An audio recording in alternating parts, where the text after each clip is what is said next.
The sun was barely up when three men in dark suits pulled into the quiet cul-de-sac, their black SUV humming like a predator idling before the strike. At the center of the storm stood Emily Harper, HOA president, in a lavender blazer and heels so sharp they could have pierced concrete.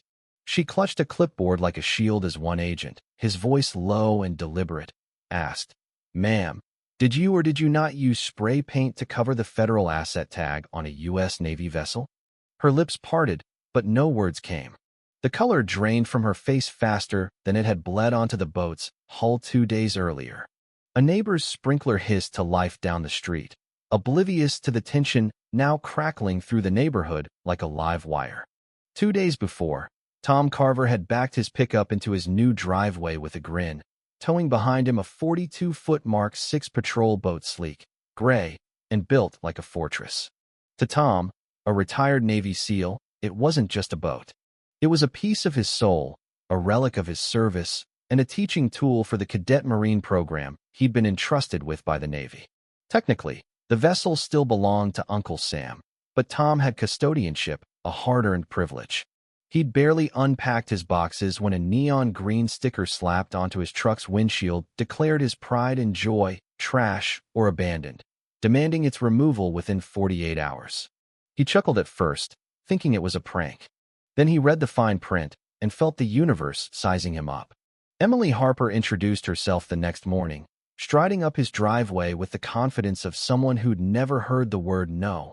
Her smile was all teeth, her tone dripping with suburban superiority. "This has to go," she said, jabbing a manicured finger at the boat like it was a rusted lawnmower.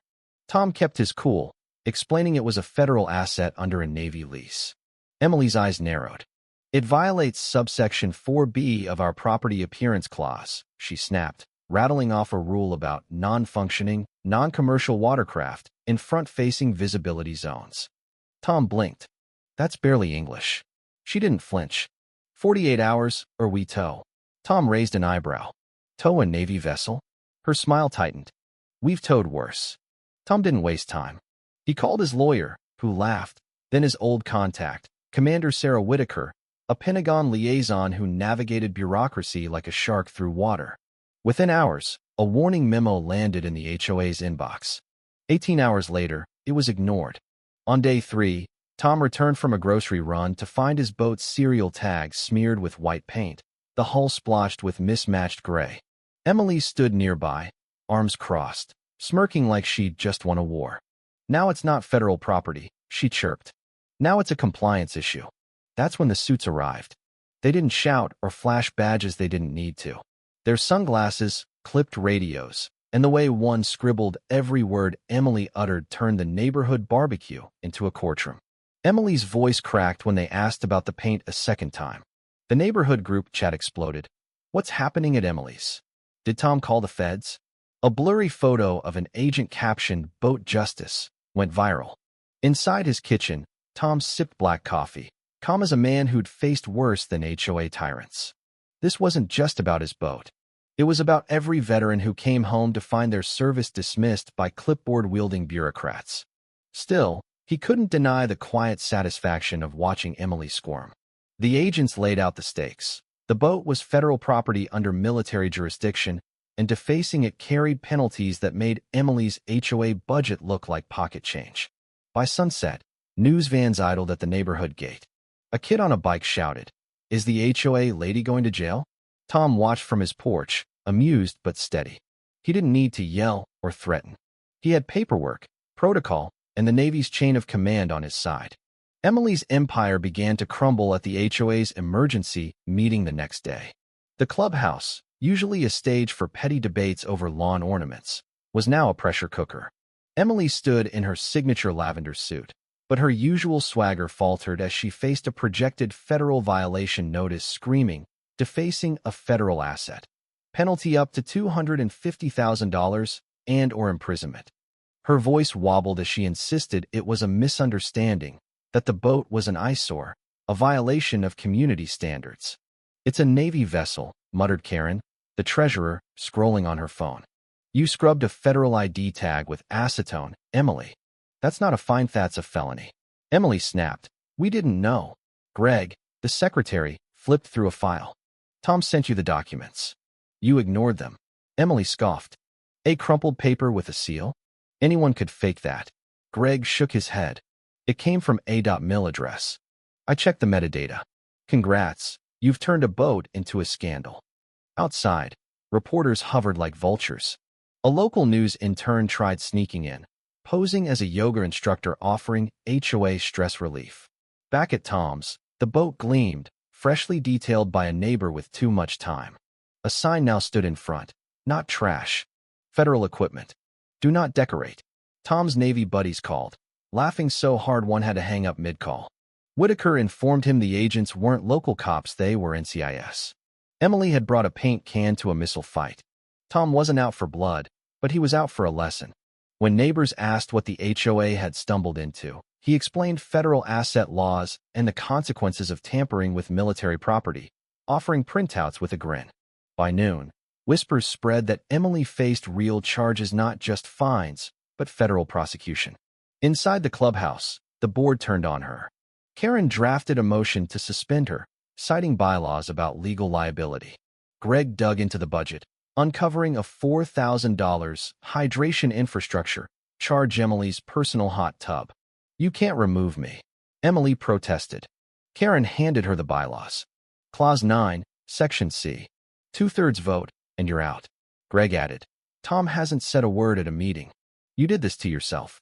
The internet pounced. A neighbor's Ring camera caught Emily painting the boat, now a meme captioned, "When Karen tries to repaint the Navy but forgets the Constitution." A news producer begged Tom for an interview. A veterans legal fund offered pro bono help. Neighbors who once gave Tom the side-eye now dropped off brownies and lasagna.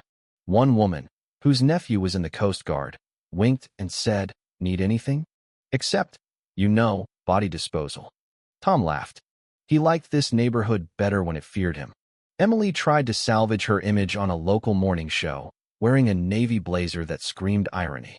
Her plea for sympathy tanked when she confused the Geneva Conventions with landscaping rules and claimed boot camp snacks were her military tie. The internet erupted. Comment sections roasted her. A TikTok creator with millions of followers reenacted the saga with Barbie dolls and a toy boat, racking up views. Emily's name landed on a Karen Countdown website, and her niece called, mortified. Tom's attorney, Laura Vance, was no ordinary lawyer. Her office was a converted RV parked by an old airstrip, and she wore flip-flops with a "Don't Make Me Cite Case Law" shirt. She took one look at the HOA's violation notice and said, "This is going to be fun."